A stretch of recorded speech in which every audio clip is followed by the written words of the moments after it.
Saksi mendapat surat perintah untuk melakukan pengamanan aksi unjuk rasa di kantor DPRD Provinsi Kaltim pada saat unjuk rasa tanggal 5 November yang lalu 2020.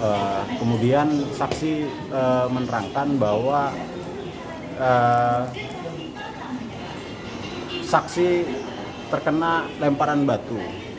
Disimpulkan oleh saksi lemparan itu berasal dari terdakwa Wisnu Juliansa. Tapi kemudian keterangan saksi yang telah dikemukakan, disampaikan di dalam ruang sidang tadi, itu dibantah oleh terdakwa sendiri. Karena menurut keterangan terdakwa tadi, pagar pintu kantor DPR itu tidak terbuka lebar. Kemudian lemparan yang dilakukan oleh terdakwa itu dilakukan secara bersama-sama, secara serentak bersama dengan peserta demonstrasi yang juga melakukan pelemparan batu di arah pagar DPR. Kemudian terdakwa tadi membantah tidak ada maksud sama sekali untuk melempar saksi korban, apalagi melempar anggota kepolisian. Arah lemparan itu dimaksudkan ke mobil water cannon. Jadi praktis dari bantahan keterangan terdakwa tadi memberikan petunjuk bahwa yang bertanggung jawab soal pelemparan batu itu tidak bisa hanya dikhususkan kepada terdakwa saja. Ini harus dilihat secara objektif dari bantahan yang telah dikemukakan oleh terdakwa tadi. Karenanya kami mengusulkan agar memohonkan kepada majelis hakim agar video yang terlampir dalam berkas perkara yang bersumber dari kepolisian yang berdurasi 8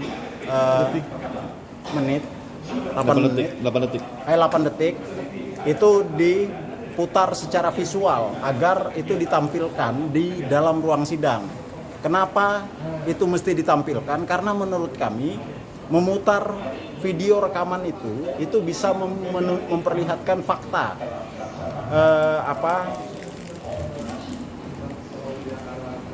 arah lemparan batu itu apakah memang benar diarahkan kepada saksi korban atau tidak sama sekali. Itu yang pertama. Yang kedua,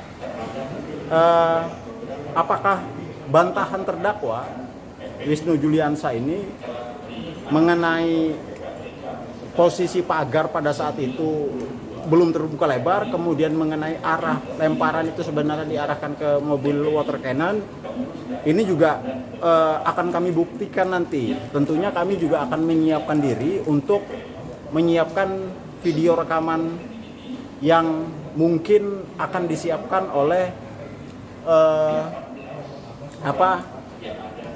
teman-teman dari terdakwa sendiri. Jadi kami tentu harus mengkonfirmasi kebenaran dari video itu sebagai bahan perbandingan dari video yang akan diputar oleh majelis hakim dalam sidang berikutnya. Barangkali seperti itu.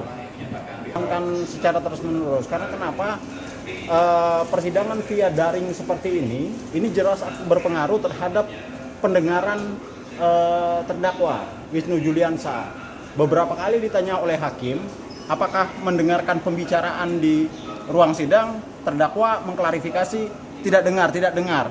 Nah, kalau situasinya seperti ini, jangan sampai nanti terdakwa persidangan saksi ke depan ini berjalan, kemudian tidak mendengarkan sama sekali apa yang sedang dibahas dalam ruang sidang, apa yang dipertanyakan oleh para pihak di ruang sidang, apa yang dijawab oleh saksi-saksi dari pihak kepolisian selanjutnya. Ini yang tentu kita antisipasi. Karenanya kami akan memohonkan itu kepada majelis hakim agar terdakwa bisa dihadirkan langsung di ruang sidang. penting ini bagi kami karena majelis hakim dapat menilai secara langsung ekspresi wajah Wisnu Juliansyah selaku terdakwa, kemudian gestur tubuh dia selama diperiksa di ruang sidang. Hakim tentu dapat menilai itu secara objektif. Apakah keterangan yang akan disampaikan, apakah bantahan yang disampaikan ini mengandung kejujuran atau kebohongan. Itu tentunya majelis hakim dapat memberikan penilaian itu secara langsung. Kalau seperti ini kan akan sangat susah. Via daring terdakwa dipisah dari ruang sidang gitu, kemudian tidak mendengarkan secara jelas apa-apa yang sedang ditanyakan, apa-apa yang sedang dijawab di ruang sidang ini, sehingga fakta hukum yang diharapkan bisa terungkap di ruang sidang sebagaimana juga yang kami harapkan itu bisa terungkap secara langsung gitu, tanpa lagi timbul pertanyaan-pertanyaan dari terdakwa itu sendiri.